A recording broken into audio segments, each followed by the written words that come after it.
Bayangin kalian masuk lift sendirian, pintu liftnya nggak mau ketutup, dan liftnya juga nggak gerak-gerak. Lalu, di ruangan yang sempit dan sunyi itu, kamera CCTV ngerekam kalian ngomong dengan sesuatu yang nggak kelihatan. Kalian ketakutan, kalian cemas, ada sesuatu yang ngejar kalian. Setelah semua itu, kalian dinyatakan hilang.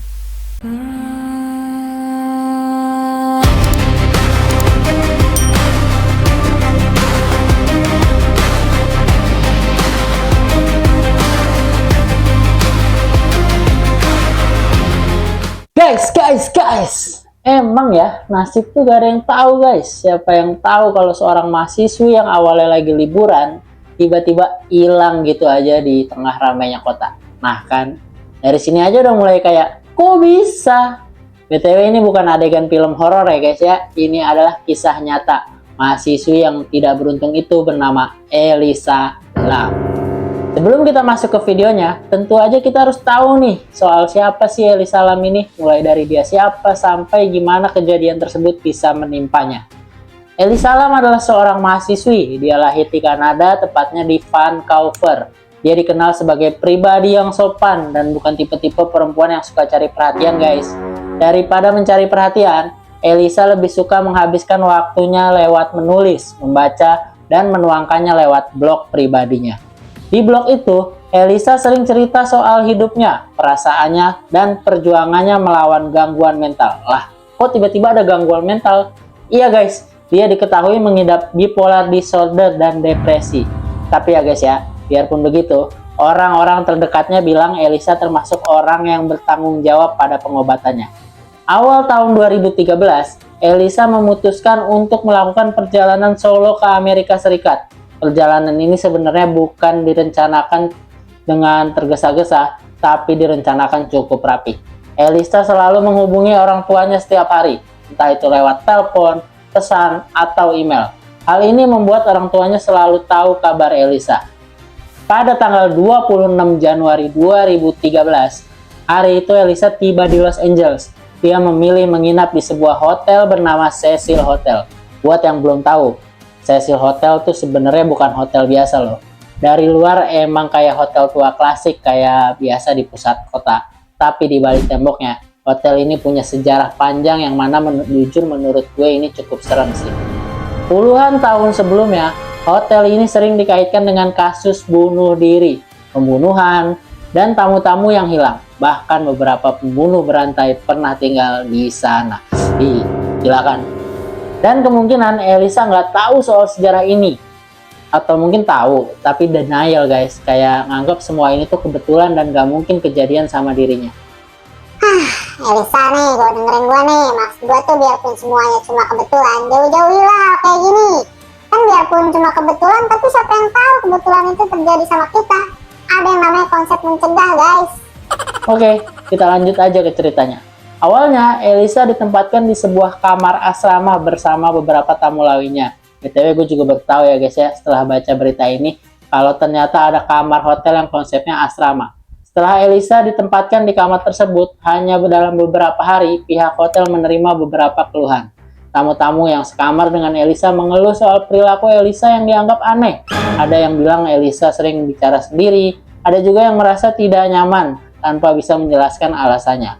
Akhirnya, pihak hotel memindahkan Elisa ke kamar pribadi. Sampai di sini semuanya masih terdengar biasa aja. Seorang traveler solo pindah kamar hotel karena beberapa keluhan, gak ada yang terlalu wah gitu. Tapi tenang aja guys, ceritanya belum selesai guys, masih panjang. Tadi itu cuma permulaan aja, stay tune ya. Semuanya bermula di tanggal 31 Januari 2013. Di mana hari itu harusnya sudah menjadi jadwal Elisa melakukan check out. Tapi Elisa nggak keluar sama sekali. Sebenarnya sebelum tanggal 31, Elisa masih terlihat di sekitar hotel kayak naik turun lift gitu. Kadang ada di area umum, kadang sesekali keluar hotel. Tapi semua itu tidak terjadi di hari itu. Dan yang lebih mengkhawatirkan, ternyata Elisa pun tidak memberikan kabar ke orang tuanya. Ingat kan, kalau Elisa ini tuh rutin ngabarin orang tuanya. Buat keluarganya, ini langsung jadi alarm besar. Karena Elisa nggak pernah absen komunikasi. Dan bahkan saat sibuk sekalipun. Keluarga Elisa langsung menghubungi pihak kepolisian Los Angeles Mungkin kayak minta tolong dicekin nih, ada anak saya ada di Cecil Hotel, terus dia belum menghubungi keluarganya selama beberapa hari gitu. Terus dijelasin juga kalau dia punya penyakit, takutnya jadi apa-apa gitu kali ya. Pokoknya singkat cerita, polisi langsung datang ke Cecil Hotel setelah menerima keterangan dari pihak hotel bahwa tamu bernama Elisa ini memang harusnya check out hari itu, tapi tidak ada tanda-tanda bahwa Elisa keluar dari kamar. Maka dari itu, polisi langsung memeriksa kamar Elisa. Sesaat pintu kamar dibuka, kondisinya masih tampak rapi guys. Semua barang-barang pribadinya masih ada, pakaian, laptop, obat-obatan, semuanya masih tertata. Tidak ada tanda-tanda perkelahian ataupun pencurian. Juga tidak ada tanda-tanda bahwa Elisa pergi secara tergesa-gesa seolah dia menghilang begitu aja. Pihak kepolisian lalu melakukan pencarian besar-besaran. Anjing pelacak dikerahkan, atap hotel diperiksa. Ingat ya guys ya, atap hotel diperiksa. Kenapa? Karena Cecil Hotel punya akses atap yang sebenarnya tidak mudah dijangkau. Untuk sampai ke atap, seseorang harus naik lift khusus karyawan, melewati pintu terkunci, dan naik tangga darurat. Bahkan sampai area luar sekitar hotel pun ikut disusir. Tapi hasilnya nihil guys, bener-bener gak ada jejak Elisa. Hari demi hari berlalu, kasus ini mulai menarik perhatian media. Foto Elisa Lam disebar di mana-mana. Banyak orang mulai ikut mencari dan ada juga yang ikut berspekulasi. Kalau sekarang mah disebutnya apa ya? Viral guys. Kasus ini mulai viral. Sampai akhirnya polisi merilis sebuah video yang mengubah kasus ini menjadi salah satu misteri paling viral di internet. Video itu adalah rekaman CCTV di dalam lift Cecil Hotel. Saat pertama kali dirilis, orang-orang yang menontonnya langsung merasa ada sesuatu yang gak beres nih kayaknya nih. Masalahnya di rekaman itu terlihat Elisa masuk ke dalam lift dan menekan beberapa tombol kayak orang panik gitu guys. Tapi liftnya gak gerak sama sekali. Di CCTV, Elisa pun terekam melakukan hal yang menurut orang lain cukup aneh. Dia mondar-mandir di dalam lift, ngintip keluar, terus masuk lagi. Tangannya pun bergerak kayak lagi ngobrol dengan seorang kayak gini nih misalnya nih. Masalahnya, gak ada orang lain yang terekam kamera. Hanya ada Elisa di dalam lift tersebut. Kayak yang udah kita bilang, dia kelihatan panik seperti sedang dikejar sesuatu yang gak bisa kita lihat. Terakhir, dia keluar lift yang diam itu, lalu berjalan menyusuri lorong. Dan itulah terakhir kalinya dia terlihat. Tentu aja video ini langsung meledak. Kasus orang hilang biasa tiba-tiba jadi bahan perbincangan dunia. Sampai hari ini tidak ada rekaman CCTV lain yang memperlihatkan Elisa setelah itu.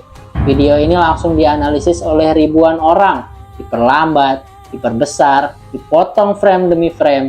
Dan dari sinilah teori-teori mulai bermunculan. Teori pertama dan yang paling banyak dibicarakan adalah gangguan mental. Kalian ingat kan kita pernah bilang sebelumnya kalau Elisa mengidap bipolar. Apalagi belakangan diketahui bahwa Elisa tidak mengonsumsi obatnya secara teratur selama perjalanan. Tapi sayangnya teori ini langsung dibantah. Karena kalau emang bipolarnya lagi kambuh, kenapa bisa perjalanan yang begitu jauh bisa direncanakan sendirian? Rutin menghubungi orang tuanya. Dan yang paling penting, kok bipolar menyebabkan bisa menghilang. Teori kedua juga lebih serem guys. Banyak yang yakin Elisa gak sendirian malam itu. Ada yang percaya bahwa Elisa sedang menghindari seseorang, yang mana ini bisa dilihat dari gerak-geriknya di dalam rekaman CCTV. Tapi masalahnya jelas-jelas di rekaman bahwa tidak ada yang sama sekali orang yang bersama Elisa. Lalu muncul teori ketiga, teori yang membuat Cecil Hotel semakin terkenal. Kalian masih ingat kan tadi kita bahas soal sejarah gelap Cecil Hotel? Yap, orang-orang mulai mengaitkan perilaku Elisa yang terlihat di CCTV dengan sejarah Cecil Hotel. Cerita tentang arwah penasaran, energi negatif, sampai sesuatu yang menghuni tempat tersebut. Bahkan, ada yang percaya Elisa sedang berinteraksi dengan makhluk yang tidak bisa ditangkap kamera. Di internet, teori ini menyebar sangat cepat. Sampai sini gimana guys menurut kalian? Kalian pasti ngira ceritanya udah selesai kan? Tenang guys, abis ini masih ada hal yang lebih gila. Long story short, beberapa hari setelah Elisa menghilang, tamu-tamu hotel mulai mengeluh karena warna dan rasa air di kamar mereka cukup aneh. Baunya juga nggak enak. Awalnya pihak hotel mengira ini hanya masalah pipa. Kayak hotel tua, instalasi lama, hal seperti ini itu ya biasa dianggap wajar guys. Tapi keluhan terus berdatangan sampai akhirnya pada tanggal 19 Februari 2013, sekitar 20 hari setelah Elisa dinyatakan hilang.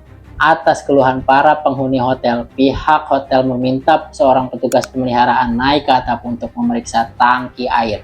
Tapi guys, di dalam salah satu tangki air besar atap Cecil Hotel, tugas pemeliharaan tersebut menemukan sesuatu. Ayo, ada yang bisa nebak apa yang ditemukan? Ya, dia menemukan tubuh Elisa Lam.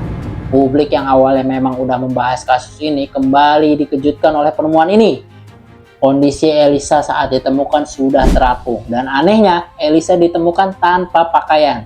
Sedangkan untuk pakaiannya ditemukan di tangki lainnya. Pada tubuh Elisa tidak ditemukan tanda-tanda kekerasan, yang mana ini membuat polisi menyatakan bahwa tidak ada bukti pembunuhan dan semuanya diklasifikasikan sebagai kecelakaan. Kecelakaan? Ya, begitulah reaksi publik. Itu juga reaksi gue pas tahu ini dikategorikan sebagai kecelakaan. Karena biar gimana pun banyak kejanggalan, guys. Sama nih ya, lokasi tangki air yang ada di atap. Kalian inget kan kalau akses ke atap itu terbatas, terkunci, dan hanya bisa dibuka oleh staf. Kok bisa Elisa sampai ke atap sendirian? Kedua, kondisi tangki itu. Tangki-tangki itu tuh gede banget, guys. Nggak bisa Elisa dengan sadar membuka penutup tangki yang berat itu, lalu membuka bajunya dan memasukkannya ke dalam tangki. Terus membuka tangki lain dan nyemplung gitu aja gitu. Maksud gue tuh kayak aneh aja. Dan masih banyak lagi teori lainnya seperti kesehatan mental dan lainnya. Sedangkan menurut versi resmi dikatakan bahwa Elisa naik ke atap dalam keadaan bingung, terus masuk ke tangki air dan tenggelam karena tidak bisa keluar. Dan ini sesuai dengan hasil otopsi yang menyebutkan penyebab kematian Elisa adalah tenggelam. Tapi kan faktanya di awal kita udah bilang ya, kalau polisi tuh udah menyusuri atap dan juga itu bersama anjing pelacak lagi. Tapi nggak ada tuh ditemukan tanda-tanda apapun, dan hal ini juga diakui loh dalam proses pencarian. Tentu aja ini menimbulkan pertanyaan lain, apakah tubuh Elisa belum berada di tangki saat itu, atau apakah ada sesuatu yang terlewat? Ya, tapi nggak ada penyelidikan lebih lanjut guys. Tapi tahu gak guys, dari semua itu ada teori yang paling bikin gue tuh kayak, wah, jangan-jangan ini nih. Jadi, sebenarnya tuh ada yang mengaitkan kasus ini dengan wabah TBC yang terjadi di Los Angeles pada waktu yang hampir bersamaan. Kalian tahu kenapa? Karena salah satu tes laboratorium mendeteksi bahwa TBC ini disebut dengan kode Lam Elisa. Gila kan? Kayak kebetulan tapi kok pas banget. Walaupun tidak ada bukti ilmiah yang mengaitkan hal ini, tapi ya publik yang udah terlanjur curiga termasuk gue nih salah satunya kan. Jadi mikir ya, apa jangan-jangan bisa digunakan sebagai inang TBC? Terus tubuhnya ditaruh di tangki air yang nantinya akan dipakai mandi, cuci, minum, yang tentunya bikin penyebaran virus jadi lebih cepat. Nah loh, ini kebanyakan nonton film drama sih kita nih, fix ini ya. Tapi ya, keluarga Elisa sendiri tidak pernah sepenuhnya menerima kesimpulan kecelakaan. Mereka menggugat pihak hotel, menuduh hotel lalai menjaga keselamatan tamu. Namun gugatan itu akhirnya ditolak. Pengadilan menyatakan hotel tidak bertanggung jawab atas kejadian yang tidak bisa diprediksi, dan secara hukum kasus ini ditutup. Sebagian orang percaya kasus ini adalah perfect storm. Banyak kebetulan kecil yang bertabrakan menciptakan satu tragedi besar yang terasa mustahil. Bukan konspirasi, bukan pembunuhan terencana, tapi rangkaian kejadian langka yang kebetulan terjadi pada satu orang. Dan mungkin inilah yang paling sulit diterima manusia. Karena kita lebih nyaman percaya adanya pelaku daripada menerima bahwa dunia bisa sekejam dan seacak itu. Satu hal yang jarang dibahas adalah dampak kasus ini. Setelah kejadian Elisa Lam, Cecil Hotel mengalami tekanan besar. Reputasinya hancur. Hotel ini akhirnya berganti nama menjadi Stay on Main. Itu adalah upaya untuk lepas dari masa lalu. Tapi, bayang-bayang kasus ini tidak pernah benar-benar pergi. Elisa Lam perlahan berubah dari manusia nyata menjadi simbol misteri internet. Padahal, di balik semua teori ini, ada satu hal yang paling sering terlupakan. Elisa adalah seorang anak, seorang putri, seorang yang nyata dengan mimpi dan ketakutan. Oke, itu dia guys, kisah dari seorang gadis yang pergi mencari ketenangan dan tidak pernah kembali. Jika kamu menonton video ini sampai akhir, mungkin bukan jawaban yang kamu dapatkan, tapi pemahaman bahwa di dunia nyata, hal yang paling menyeramkan bukanlah hantu atau konspirasi, melainkan kenyataan bahwa tragedi bisa terjadi tanpa peringatan. Itu dia guys, sebelum kita akhiri videonya, seperti biasa ya, minta subscribe-nya dong. Sama seperti biasa juga, kalau ada yang mau sharing-sharing atau berdiskusi, mau ngasih pendapat, saran, juga boleh langsung aja tulis di kolom komentar ya. Oke, terima kasih yang sudah menonton videonya sampai akhir. Semoga kalian semua selalu bahagia. Sampai jumpa di video berikutnya. Bye-bye!